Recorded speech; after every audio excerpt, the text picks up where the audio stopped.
The 1984 comedy Ghostbusters was a fucking classic. I mean, I don't think I knew anybody who hasn't seen it. And if it turns out I do, then I'd have to start questioning whether or not I even want to know them in the first place. It was a huge success, and releasing a video game adaptation was a no-brainer. The first Ghostbusters video game, released by Activision, saw numerous versions on various home consoles. The one I'll be looking at here is the NES version. Rather than have an obvious, simple side-scroller shooter in typical linear format where you just go from point A to point B, wipe out a bunch of ghosts, battle a few bosses, and save the world, they went in a whole different direction. You have to stock up your inventory of ghost-busting equipment, drive through the neighborhood to the haunted houses, catch your ghosts, and collect money, which you can use to buy items and upgrades, spend on gas for your car to get to your customers and the shop, etc., making this kind of a hybrid of a shooter driving strategy game. Sounds pretty deep, right? Well, not really. It's about as repetitive as it gets. The gameplay, the visuals, even the fucking music. It's all redundant, and it doesn't take long to get old at all. So here's your map screen. Your Ecto-1 vehicle is represented by the Ghostbusters logo.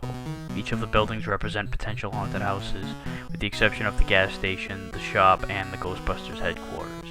There's also the Zool building in the dead center, which I'll get into later. You move the logo or car around the streets looking for haunted houses, and when you're near one that is, it'll flash red. When you select to enter the house, you now have to complete the driving portion. The map screen is mapping out your route, I guess. Along the way, you'll encounter the shittiest drivers in the history of the planet. It's a 4-lane, one-way road, even though it's a residential neighborhood, and that's apparently not enough room for anybody. They'll have to swerve around and knock you out of the way. Assholes. So you have to avoid the drivers, but you also have to keep an eye on your fuel meter. If it runs out, you'll get out of the car, push it to the gas station, and you'll have to start driving to your destination all over again from the gas station. Plus the gas itself is going to cost you some cash. To keep your fuel level up, drive into the gasoline drums that are randomly placed all over the street. Free gas. Yeah, this sounds like America, alright. You can drive to the gas station, but this is counterproductive. It costs you money, and it wastes time. You have plenty of free gas all over the road. Now, you may end up missing some barrels, run out of gas, and have to push the car to the station every once in a while, but that's time and money you would have spent driving to the gas station anyway, so there's really no incentive to drive there ever. The other interaction you have on the road is with ghosts. One of the items you can buy is the ghost vacuum, which you attach to the roof of your car and suck up ghosts, giving you some extra money. Be careful though, getting hit by another driver will cost you some cash too. You'll burn up more gas if you drive faster, but the ratio doesn't even out. You'll actually save gas and get to your destination quicker by driving like a fucking maniac. The downside though is that you won't see any of the other drivers coming because driving faster pushes your car to the top of the screen, so you will get hit more. You'll also miss out on nabbing some ghosts with the vacuum, not to mention the fuel drums. What I like to do is, if I miss some fuel, I'll drive like a prick for about 3 or 4 seconds, and then slow down in time to grab the next one. They always seem to reappear at even intervals.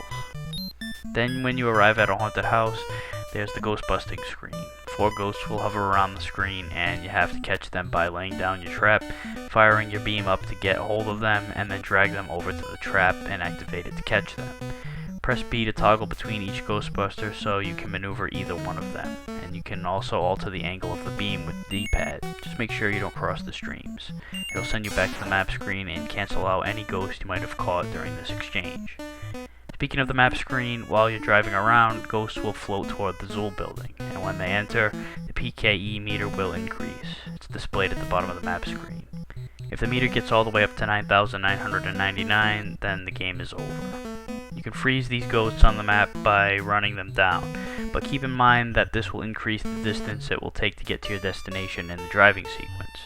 That's right, the longer you drive on the map screen, the longer you drive on the driving screen. There's an indicator at the bottom telling you how long it takes to get to your destination. The Zool building is the ultimate goal. You have to earn $15,000 to enter.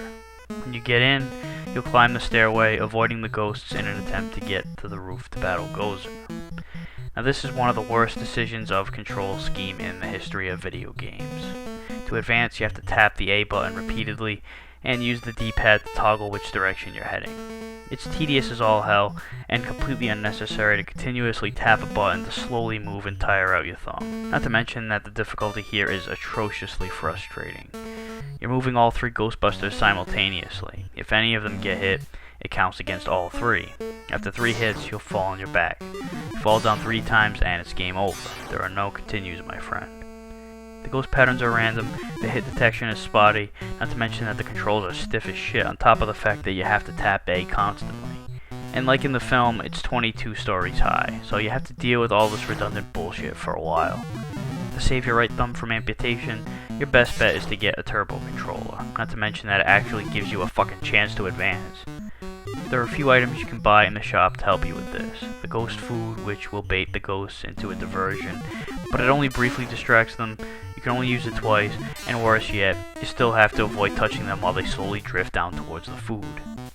The anti-ghost suit will let you take 5 hits before you fall, increasing the total number of hits you can sustain from 9 to 15, which isn't all that much considering it's $20,000, not to mention that you have to earn at least an additional $15,000 to enter the Zool building. But 6 extra hits, hey, take what you can get. The sound generator is useful in slowing down the ghosts, but it's $100,000. You'll be playing this game forever to get that much money. Plus, if you're that rich, you could probably just pay the ghosts to leave you alone. But if you have the patience to sit through this game long enough to afford the sound generator, then all the power to you. So once you finally get to the top, the final battle with Gozer commences. You have to blast her along with the Gatekeeper and Keymaster, who fire off all kinds of projectiles and ghosts in crazy patterns. You have a time limit here too. If the Marshmallow Man climbs up to the top, it's all over. You can monitor his progress by heading to the bottom of the screen. This part is nowhere near as difficult as the stairwell, but there's a lot of shit to avoid. You have to be aware. After about 7 hits, you're dead and it's game over. And we all know you don't want to go up those stairs again, so make this count. The best spot to aim here is her crotch, but it's hard to tell if you get a hit or not. Sometimes you won't hear the sound that cues up when you get a hit, but it'll still feel like you should have connected. So once again, there's questionable hit detection. So I don't know for sure how many shots it takes to kill this bitch, but it looks to be roughly 10. When you finish the game, you'll get the infamous congratulations screen, some of the worst grammar and spelling in not only video game history, but in the history of anything that has ever been written by anybody. I don't even need to elaborate.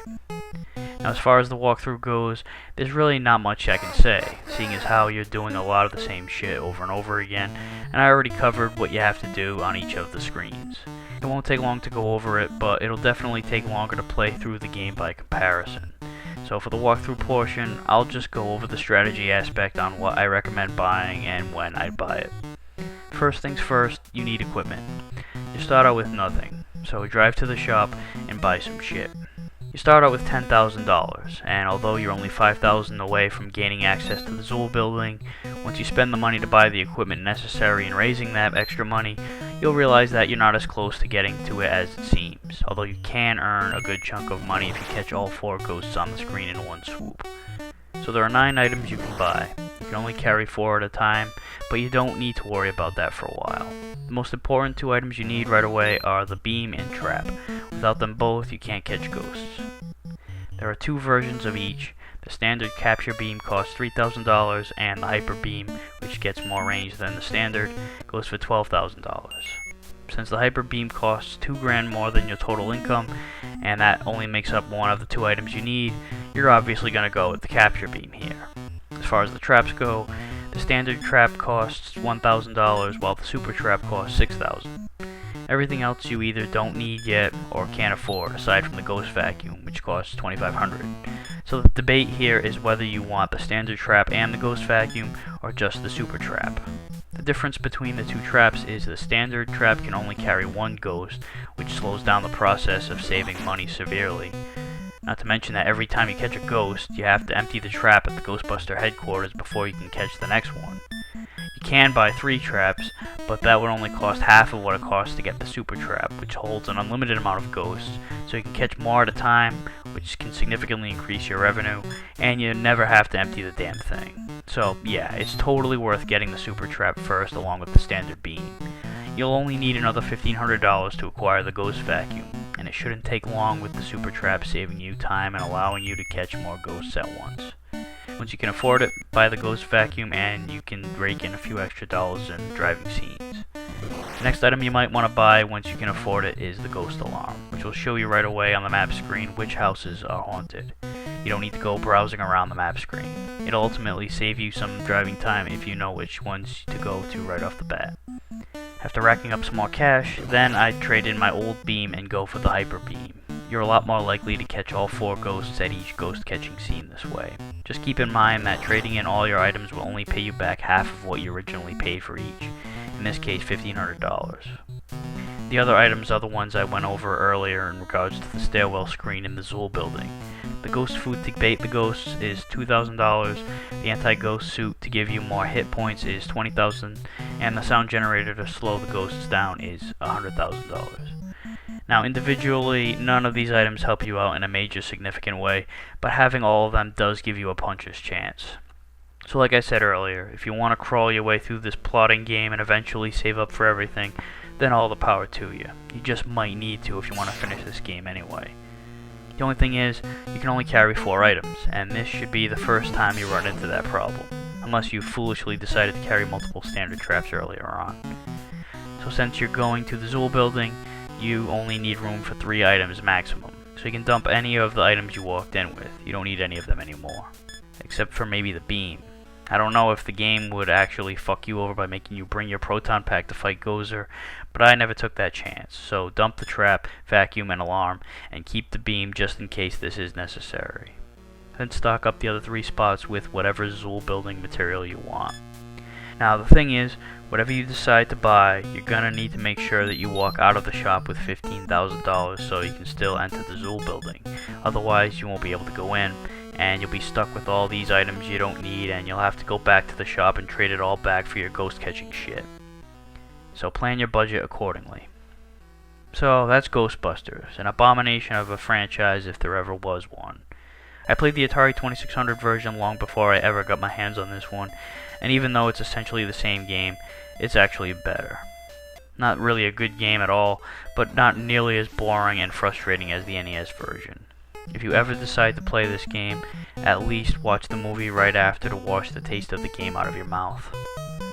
And that wraps up this edition of Aqualung's Game Reviews. See you next time.